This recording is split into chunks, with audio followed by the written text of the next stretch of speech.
Welcome back to our channel Google Priya Kumar's podcast. இன்னையோட story பார்க்கலாமா?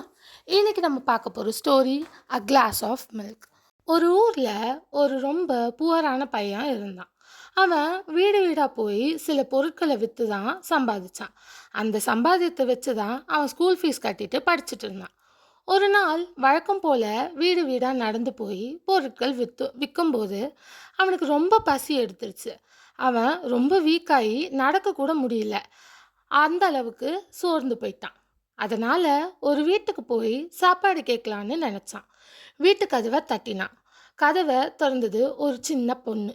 அந்த பொண்ணு பார்த்ததும் அவனுக்கு கொஞ்சம் ஷை ஆயிடுச்சு. சாப்பாடு கேட்க நினச்சான். கடைசியில் ஒரு கிளாஸ் தண்ணி மட்டும்தான் கேட்டான். ஆனால் அந்த சின்ன பொண்ணு அவனோட நிலைமையை புரிஞ்சுக்கிட்டா. அவனுக்கு பசிதான்னு தெரிஞ்சு ஒரு பெரிய கிளாஸ் பால் கொண்டு வந்து கொடுக்குறா. அந்த பையன் ரொம்ப ஆச்சரியப்பட்டான். நன்றியோட அந்த பாலை ஃபுல்லாக குடிச்சிட்டான். பால் குடிச்சிட்டு முடித்த உடனே அந்த பையன் அந்த பொண்ணை பார்த்து கேட்டான், இந்த பாலுக்கு நான் எவ்வளோ காசு கொடுக்கணும் அப்படின்னு கேட்டான். அதுக்கு அந்த பொண்ணு சிரிச்சுட்டே, எனக்கு காசுலாம் வேண்டாம், இது ஒரு ஹெல்ப் தான் அப்படின்னு சொன்னான். அந்த வார்த்தை அந்த பையனோட மனசை ரொம்ப தொட்டுது. அவன் மனமாற நன்றி சொல்லிட்டு அங்கேருந்து போயிட்டான். காலம் கடந்தது. அந்த சின்ன பொண்ணு வளர்ந்து பெருசாயிட்டா. ஆனால் ஒரு நாள் அவளுக்கு ரொம்ப அரிதான ஒரு நோய் வந்துச்சு. நரம்பு நோய் வந்துடுச்சு. பல டாக்டர்ஸ் பார்த்தும் சரியான ட்ரீட்மெண்ட் கண்டுபிடிக்க முடியலை. கடைசியில் அவளை ஒரு பெரிய ஹாஸ்பிட்டலில் சேர்த்தாங்க. அது சிட்டியில் உள்ள ஒரு பெரிய ஹாஸ்பிட்டல். அந்த ஹாஸ்பிட்டலில் டாக்டர் கெவின்னு ஒரு நியூரோ ஸ்பெஷலிஸ்ட் இருந்தார். அதாவது நரம்பு சம்மந்தமாக பார்க்குற ஒரு டாக்டர். அவர் ரொம்ப கஷ்டப்பட்டு பல மாதங்கள் ட்ரீட்மெண்ட் கொடுத்தாரு. கடைசியில் அந்த பொண்ணை குணமும் பண்ணிட்டாரு. அப்போது அந்த பொண்ணுக்கு என்ன பண்ணுறதுனே தெரியல. எல்லா டாக்டரும் அந்த டாக்டரை ரொம்ப பாராட்டினாங்க. ஆனால் அந்த பொண்ணு ரொம்ப பயந்துருந்தா. இந்த ஹாஸ்பிட்டல் ரொம்ப பெருசு, அப்போது பில் எப்படி நம்ம கட்டி முடிக்க போகிறோம் அப்படின்னு யோசிச்சா.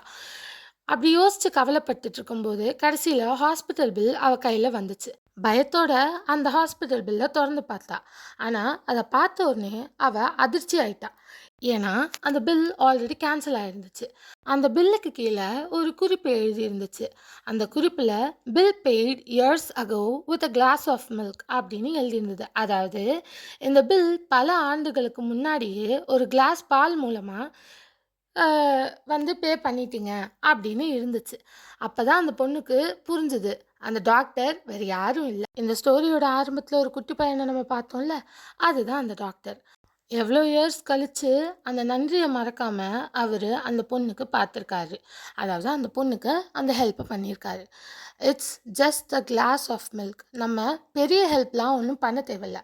உதவின்னு நம்மக்கிட்ட யாருனா வந்து எதனா கேட்குறாங்கன்னா, நம்மளால் முடிஞ்ச எதனா ஒரு சின்ன சின்ன ஹெல்ப் பண்ணோன்னா கண்டிப்பாக லைஃப்பில் அந்த ஹெல்ப் நம்மளுக்கு எப்போ தேவைப்படுதோ அப்போது யார் மூலமாவாச்சோ நமக்கு அந்த ஹெல்ப் கிடைக்கும். ஸோ என்றைக்குமே ஹெல்ப் பண்ண ரெக்ரெட் பண்ணவே கூடாது. நம்மளால் முடிஞ்ச ஹெல்ப்பை ஏதாச்சும் பண்ணணும். ஓகேயா? புரிஞ்சுக்கோங்க. ஸோ யாராச்சும் உங்ககிட்ட வந்து எதனா ஹெல்ப் அப்படின்னு கேட்குறாங்கன்னா, உங்களால் முடிஞ்சதை பண்ணுங்கள். முடியலையா அட்லீஸ்ட் வந்துட்டு எதனா முடிஞ்சதை சின்ன சின்ன ஹெல்ப்பாச்சும் பண்ணி விடுங்க.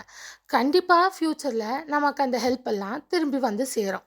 புரிஞ்சிருக்கும்னு நினைக்கிறேன். புரிஞ்சுக்கோங்க. One good turn gets another. Thanks for வாட்சிங். லைக், ஷேர், சப்ஸ்கிரைப்லாம் பண்ணிக்கோங்க. நாளையோட தாட்டில் வந்து உங்கள் எல்லாரையும் நான் மீட் பண்ணுறேன். By guys.